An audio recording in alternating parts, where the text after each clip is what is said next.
Hello friends, I made this for. My name is Lauren. And today I have for you a very special episode because today is a very special day, the dark moon in Cancer. So pull out your jugs of water, make yourself a cup of tea. It's time for a dark moon reading, a new moon reading. This is the height of summer. At least it feels like it. Maybe it's not quite because Leo season is kind of when we get to say we're like deep in the summer shit. But babes, it's hot. And today we are welcomed by a beautiful piece of blue kyanite. Yay. Vibration. Just kidding. I'm not going to do that. But anyway, how are you? Leave me a comment down below. Where are you watching from? Have you ever come across my videos? Hi, welcome. How are you feeling? Returning subscriber? You look so cute. I love you. You're the best. And if you've never been here before, hi, hello, my name is Lauren. I live in PA and I talk about toxic spirituality and read cards and make art and shit. So if you like that, I also have a Patreon. And if you like that, I also have a podcast where I talk to artists with spiritual practices, because what inspires us spiritually is also what fuels us artistically, and sometimes the other way around. Anyway, Cancer season is sometimes seen as the mother, but if we're looking to move outside the binary, which if you've been here before, hi, hello, yes, we are trying to do that, we can see it as the nurturer, the protector. It's also represented by the Chariot in the tarot. So, when we have a new moon, that is because both the sun and the moon are in the same sign. When we are in Cancer season, it will always be a Cancer dark moon. So one of the things I've been working with on Patreon is art as ritual. This last month we talked about wellness. This month is nourishment. So let's kind of think about those things, since the sign of Cancer can be seen as not so much the protector as much as the nurturer, right? What nourishes you, what feels good, what fills your cup so that you can fill the cup of others, right? So let's just start by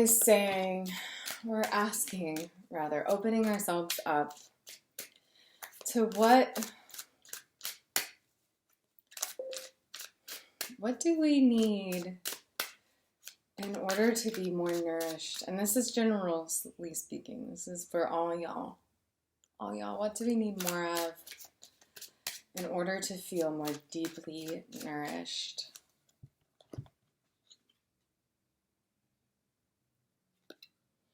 So, King of Pentacles. This is a great card for learning about how to step into our own security, our own space, our own way of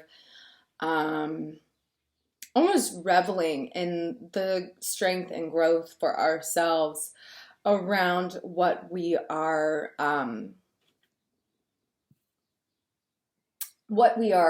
finding sacred and secure. And so some of that can be related to like our job and how we like physically actually provide the money to take care of our day-to-day life. But this can also be like our creature comforts. Like what do we enjoy that helps nourish us? What rituals are serving? What are not serving? What are maybe getting us lost in the sauce rather than expanding our understanding of security and self-compassion, right? This card also comes to us as a big teacher around stepping into that powerful space of intention, right? So what do we do to help ourselves feel grounded. And how can we step into that more? Because when we see King of Pentacles, as always, if you've been here before, you've heard me say this again and again. I don't see these cards as other people. I see these cards as who are we being invited to embody. And with kings, I see that as a, I know they're not associated with earth energy naturally, but kings feel very grounded. They feel very like, they come to us as reminders of our strength and mastery of a certain concept. So I actually see them as like, as fixed signs. So with a King of Pentacles, I almost see that as Taurus energy. To me, that's my interpretation. So how can we like really dive into the things we already know nourish us and just like go, you know what? Might not be for everyone, but this shit is for me. And I love that. And I love that for you. I love it for you. So that might be something to think about when we're talking about what is nourishing for us in this season. Think about what you just instinctually know is good for you. Not what everyone else might think. What might everyone else like agree is like, okay, meditation is good, but maybe meditation doesn't work for you. Maybe it actually feels unsafe to meditate. Maybe going for a run every day or getting in your body in a different way is like your way of meditating. Maybe making art is your meditation. You know me, you know that I love that shit. So let's go on and just continue from here. We're being asked to step into our authority and our mastery of what we know works as a way of nourishment. What are we to do with that new energy that we're stepping into and embodying? What can we do with that strong energy, that sun-like radiant energy? What can we do with that?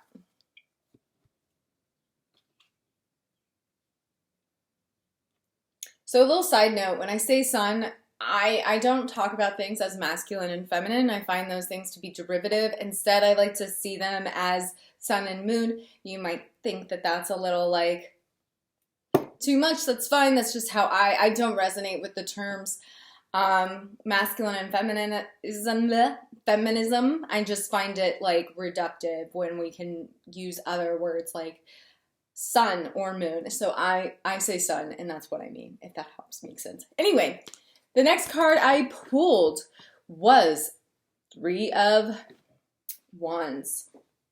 What is Three of Wands? Three of Wands is like telling us we need to prepare and dream. So what do we do with this energy that we're like working on? We're harnessing and focusing and like doing the work. I'm glad you asked, babe. Well,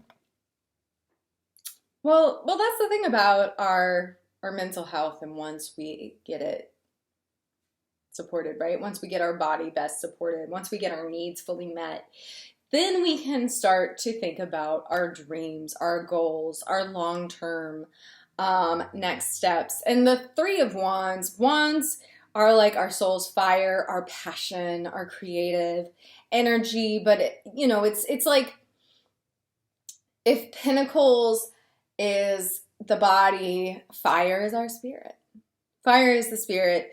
And so what we can do with that energy that we are accumulating and really like empowering is really taking a step back and going, okay, now that I feel stronger in myself and I know what works for me, because again, we all have our own shit, man. We got our own things that work for us. I don't yuck other people's yum, or at least I try, I sometimes do them. But your yuck might be my yum, your yum might be my yuck, right? We all got our paths. Like I said, you might be really into meditation. Maybe another person doesn't feel safe in meditation. Maybe I feel really good gardening. Maybe somebody else is like, I will kill every plant I come into contact with. Whatever works for you, and you do you. So with this, we are being invited to step into our dreams. When we see this 3, we are seeing someone on the precipice of going on a journey, beginning something new. They are looking out and away. They are looking forward in the world. It is not a message of like, just dream it and you can do it, honey. Like, it's giving, but it's not giving that. It's giving the world is your oyster. Opportunity opens up when we are nourished, when we have received what we needed, right? If we're thinking about the pyramid of needs, I think it's something, the hierarchy, when we get those base needs met, then we can start to kind of focus on the dream state. The dream state, yes, baby. We can work on pursuing the next goal. One thing I like to think about is how a lot of people will say, and this might be my own bullshit coming through, so take what you need and leave the rest. But when people are like, you got to work through your, you got to let go of all your toxic shit before you can be happy. And that might mean like, oh, you have to like leave your job in order to be happy. But sometimes like you can't even find what's in alignment until you are happy. Like that doesn't look the same for everybody, right? So this, to me, the 3 of Wands is like that energy of you are nourished, and thus you are able to move to the next step of what your life's work is, your life's purpose, your goals, your dreams.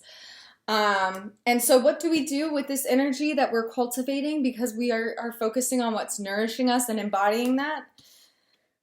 We can look ahead to the next step. Like, what is the goal you want for yourself? Or what's just the next step? Is it moving out of the apartment that you're in and buying a house? Is it going back to school? Is it looking for new friendships that can help nourish you even further and help you along your way to fill your life's purpose? Like, it could be a lot of different things. But what is our just all over medicine card to kind of wrap up this reading? Like, what is a medicine card collectively for all of us? Just to kind of like put the cherry on top, and what does all of this mean?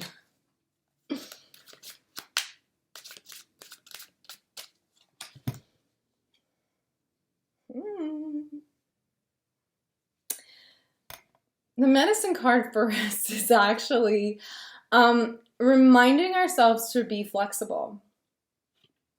If kings are mastery, queens are in learning.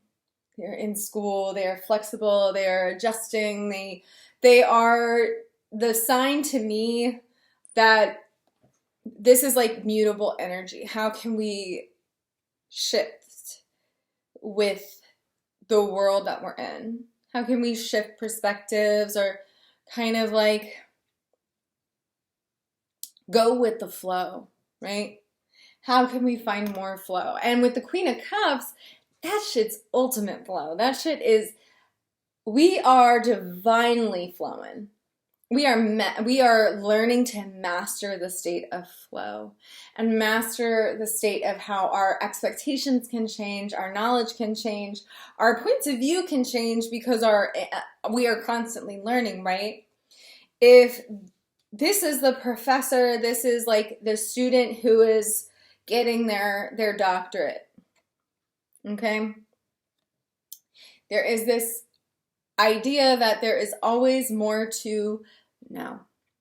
So the medicine card around this dark moon and just the rest of this season, which really is not much longer, babes. It's not much longer.